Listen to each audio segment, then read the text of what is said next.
And so here we go again. What is up, Whale family? This is Nytmare bringing you Hang Time, where we talk NBA Top Shot, the market, fantasy basketball, and all things hoops and hype. The NFTs are dead edition. Thank you for joining us today for the funeral and continuing on. But despite the fact that everyone was talking about the lull in the NFT market, and we have been talking for quite some time about NBA Top Shot and how that had been on a decline, we actually saw a good bounce. So excited to chop it up with you guys, see what you guys think about what's going on, and talk about what was really driving that stuff in the market. Relative to the NBA playoffs, of course, that are going on, Clips closing out the Mavericks was big, but that game with Utah coming back and then holding off the Clippers was super cool. Great game. If you didn't catch it, definitely check some of the highlights. Love to see playoff Embiid has been showing up for Philly and just dropping 40-point games, just smashing people on the inside. I like that old school smash mouth basketball, so I keep calling him out. It's good to see him able to do that. And the Nets, the Nets are doing what the Nets do. I'm not a big fan of those guys. As you know, hope they get smoked should they make it to the finals and have to face whomever it is from the Western Conference because of chemistry. Yes, the block at the end was incredible, Chicago Spartan. You are correct. And of course, our prediction came true. I think there was a lot of discussion both on this segment and also in some of our Whale office hours about who we thought the MVP was going to be. Jokic did end up taking it, so great call by everyone in the community that was talking that, and his moments actually did see a nice little increase in value as well to go along with it, but well deserved. The guy's a machine, especially from his position, putting up so many assists in addition to the boards and the points. Really a great player, so I'm glad to have him in my collection as well.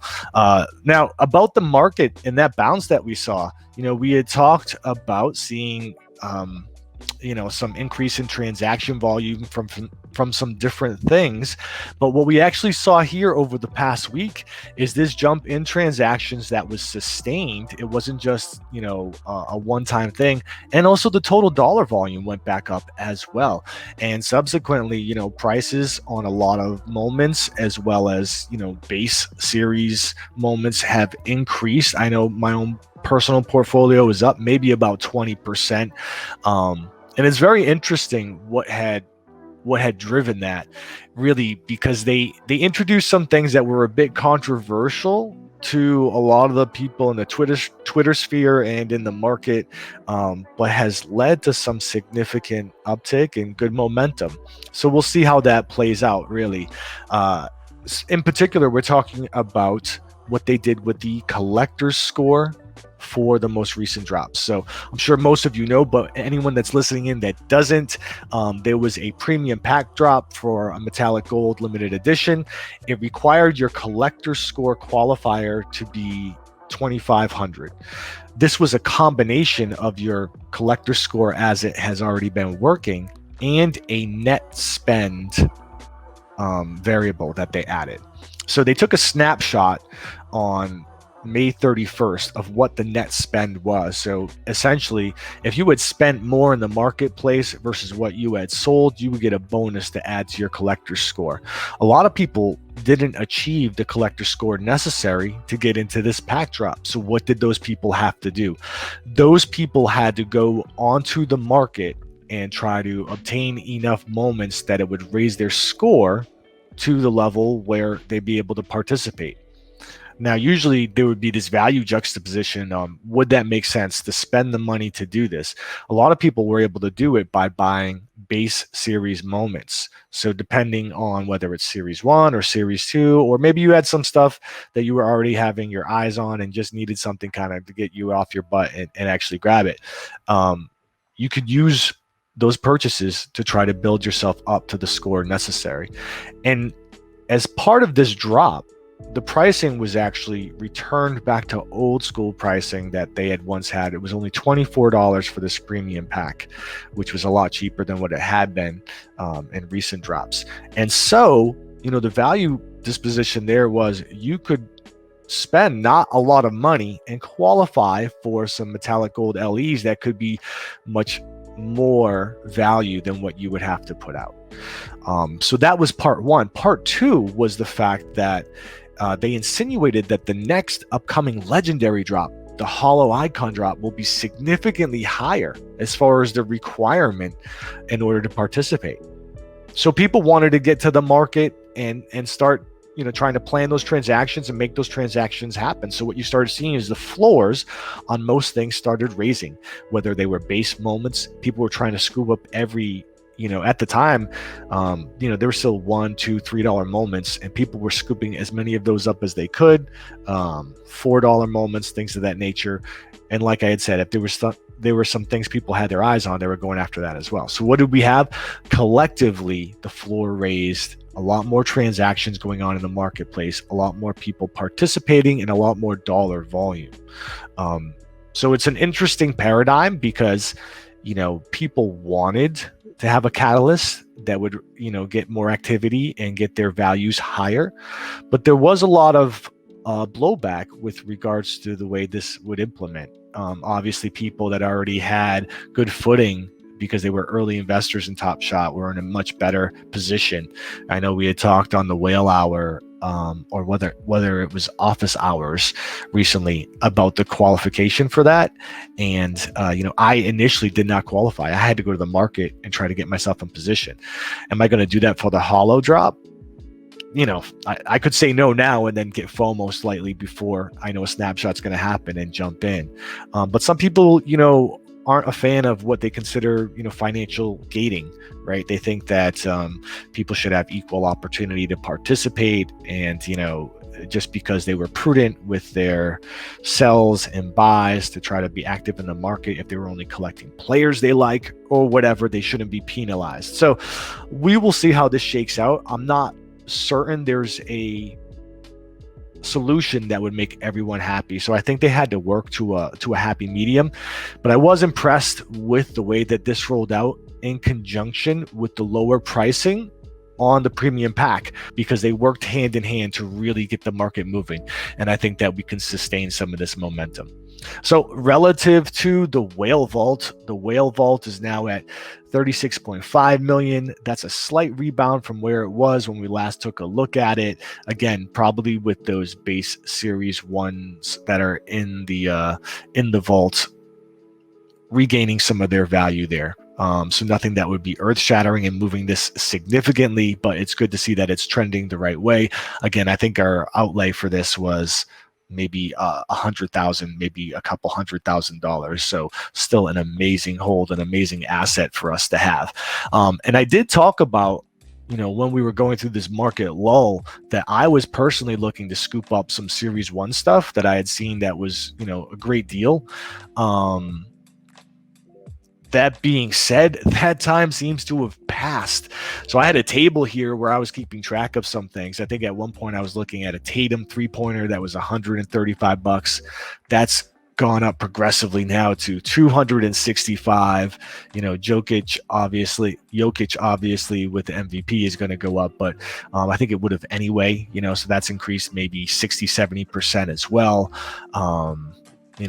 Trae Young has exponentially gone up. A lot of these players are now no longer in that basement deal status that they were. So now I have to hunt a little bit more. That being said, I still was able to find some that have retained their value kind of under the radar right now, and it would coincide with players that you think are have a lot of potential and opportunity that maybe don't have the visibility right now that the playoff run is giving some of these other players. So for example, you can get a Wiseman 4 badge. That's about $170. That was $165 when I started looking, when we really had bottomed out.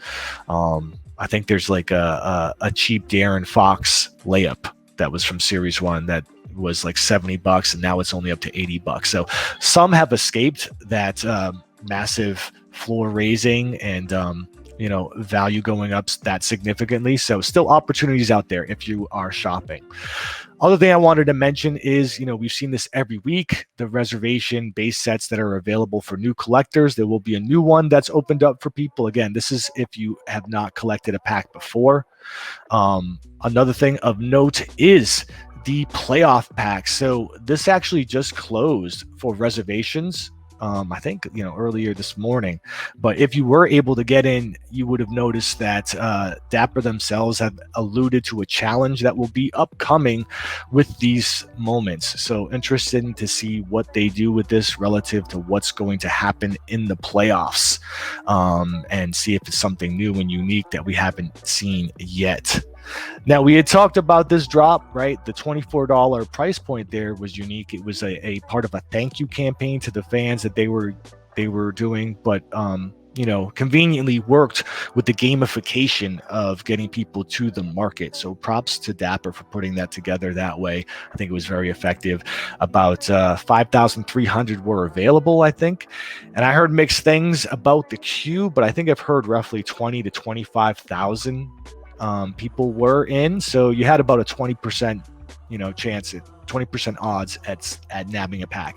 And I do know a couple people were successful from our community, so congrats to you guys. I think there was a sick Halliburton pull that I had seen that someone had grabbed, so major props to whoever had scooped that. And again, you needed that collector score that had combined to 2,500. I think when we last talked about this, I did not qualify. As you can see, I made some moves to get myself in position to scoop this. And unfortunately, with the 1 hour drop, I got a little FOMO for some roast beef sandwiches or takeout or something I had left, and then totally forgot by the time I came back. So epic fail on my part. I have no pack to open with you guys because of that. But the food was good. At least I can say the food was good. And then, of course, we have the legendary holo that is rumored to come soon as well. And we still do not know what the qualifier will be for that, except we've been told that, the collector score component is likely to be much higher than this. So are we looking at 5,000? Are we looking at 10,000? No one's certain at this point. Maybe it's a combination of the score and other things if they have some feedback that they want to tweak relative to how they use this mechanism, but we will see. One other thing I thought was cool is the Cool Cats Master Challenge was put to bed. Thank goodness. I was keeping an eye on the value of the reward here, the LaMelo Master Challenge reward. I think this challenge ended up being near the tail end about $1,600 to complete, and it's cool to see that this moment has retained its value relative to what you would have had to put out to get it, and likewise you would have recouped some on selling off the Cool Cats. So no one lost really on trying to participate in this, so that was definitely cool to see. And as you guys know, having the full Cool Cat set unlocked a whole bunch of features and ability to get into queues without having the same run around that a lot of other people do. So good value to whoever went through it, although it was definitely a war of attrition because this thing went on forever and ever and ever. And now we have the Throwdowns Series 2 Challenge 5 that's still running, I think, for 5 more days. If you guys want to scoop a Zach LaVine, I think this costs currently about $870 to complete. Zach is not my favorite player. It's one of those players that he's so competitive, but he just irks me. Like if he's on the other team, I'm like this guy. So I would not be trying to complete this challenge, but if you are, you guys have some time to do it. And the other thing I did want to just make mention that was pretty cool is, Dapper and Top Shot had come out with this moment tracker. They were, kind of going into some detail. You guys can read it on what exactly it does, but it aggregates the data on the moment. So if you pull up a moment like the sick Tatum, you can see down here, how many owners there are, how many are still in packs, things of that nature, and really be able to have a better decision-making process on whether you want to go in or go after it and what, the circ looks like, whether there's a lot more that will come into distribution or what. And of course, everyone, keys in on this. We don't know a lot of detail about the burn mechanism and what exactly that will do, but more to come. They were even ambiguous in what they had talked about in here, though they do mention a few times down at the bottom. So cool to see the improvements continuing to roll out. a lot of interesting stuff over the past week relative to the platform, the way they're trying to approach the market, and everything like that. And we got some cool stuff to look forward to now, right? There's a Throwdowns pack. I mean, not a Throwdown, a Run It Back possibly. We have the Hollow Icon coming up. We have the playoff packs that'll drop, along with the cool challenge to go with it. So interesting stuff. Hope everybody is noticing the appreciation and value in their own portfolios, but not before you scoop that moment that you've been keeping your eye on. So look for those sleepers, look for those value plays that are probably not in the playoffs right now, because I think there are still some opportunities, but I don't know how long they will last, right? If this market activity keeps up and they keep gamifying it this way, those days may be short-lived. So with that, that's kind of what I got for this week. I have no pack to crack. I don't know if you guys would want to crack packs without Jobu in place, although Jobu has let me down a few times, so I don't know if he should continue to be our mascot. We may need to think of something else, although I may have just committed blasphemy and jinxed everybody. So Jobu, I am sorry about that. We're just thinking out loud. We are thinking out loud. I'm going to look at the chat now. I'm interested in a couple things. Number one, what do you guys think about the process of the combined collector's score along with the net spend variable and how they used it here? Obviously, there was a positive trend in the market, but a lot of people have issue with the gating, so to speak, to packs and whatnot. And the other thing I had asked last week, didn't hear a lot of feedback. I'm interested if anyone's playing the daily fantasy sports on Moment Ranks and what your experience has been like. Take a look at what you guys are chatting about. Hopefully it's not Jobu and I just committed blasphemy for us before we crack packs.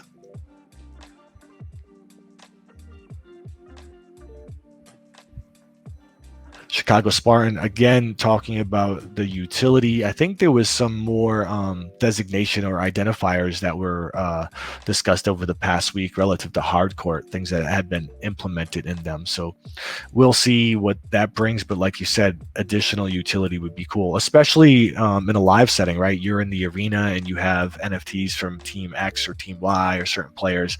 What would that open up for possibilities?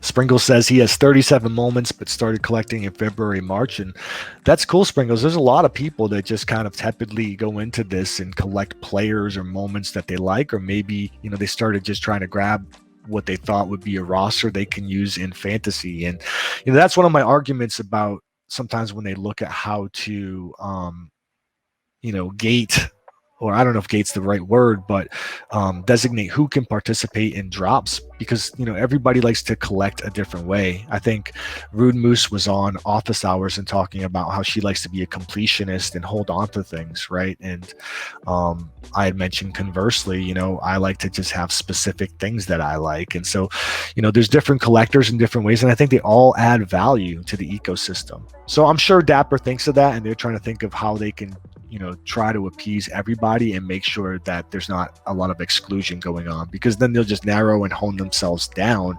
And what they really want to do is expand, right? So get people into the ecosystem and then have a way to iteratively build them up to be larger collectors and investors.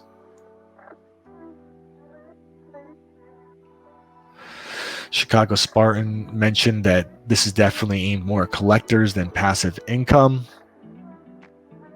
I think he's talking relative. Someone had made a comment about NFTs in the context of Top Shot. And, some people may be speculators that hop in and just grab something they think will appreciate. I think those assets are probably relegated to super rare assets, number ones, jersey numbers, hollows, things like that.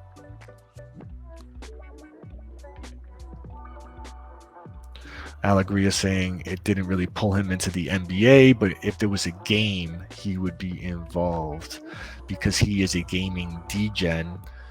Right now, he's just all over Axes, or so it seems.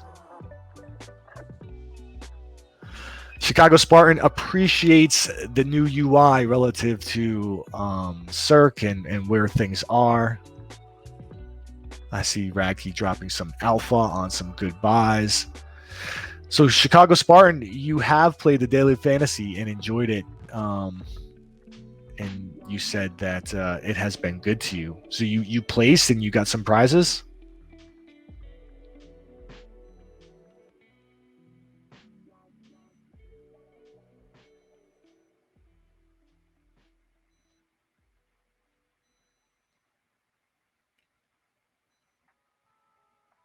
What does Alegria know about NFTs? That is a good question. That's a question we're always asking here.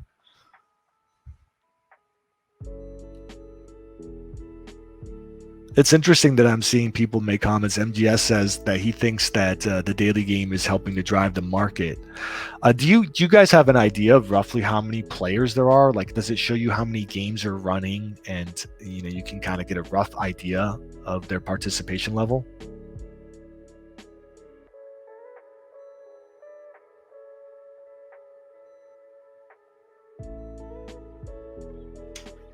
I would think that most of the people that would participate, just because of the platform it originated from, are people that are already in the ecosystem, and so probably have a large swath of moments. But I don't know the mechanics exactly. Like, what would this necessitate you guys going onto the market and grabbing a different moment or player?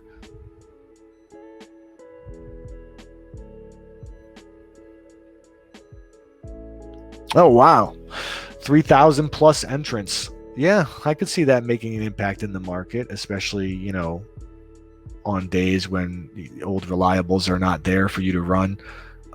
Certainly, we're in the playoffs now, so that's a unique situation where you're really stuck with a smaller pool, right, of players that would be effective.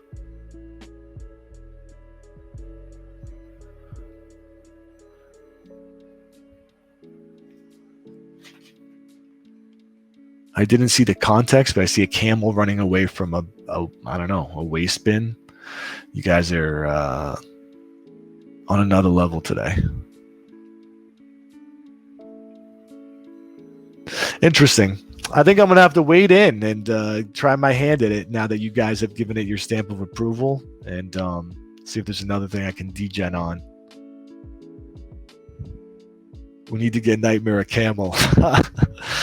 Oh, is this the Arabian camels? Is that what you guys are talking about?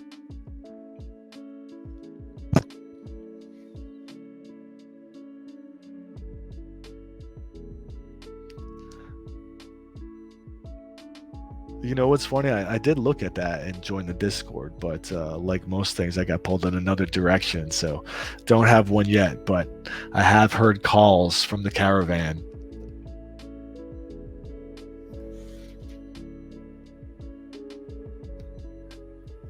Radke, how about Julio going to the Titans?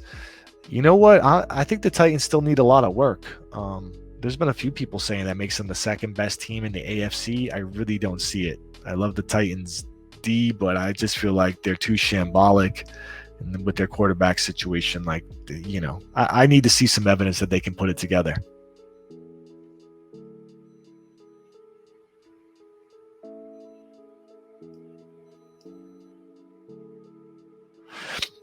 As you guys probably know, I'm a Pats fan, which has been a little bit different of an experience over the past year with Cam. Cam actually bruised his hand a couple days ago, so uh, it was questionable whether it was actually a bruise or a contusion or a break. It ended up not being a break, but he's not going to be doing throwing probably for the rest of OTAs, and we'll see what he does in the preseason. It's just going to set up more of a mess. So um, we'll see.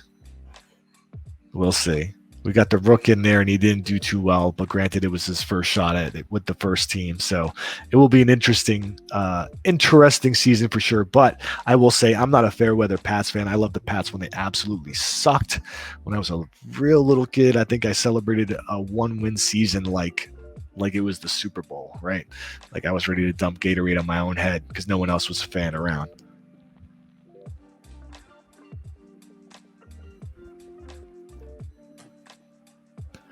All right, guys. It seems like there's not much going on at this point. We will re get together next week and see if we have some packs to crack. Likewise, I will take a crack at playing some daily fantasy on Moments Ranks. And it sounds like someone's trying to get me a Camel. So we'll see what happens with that. But thanks for hanging. We'll check you next week.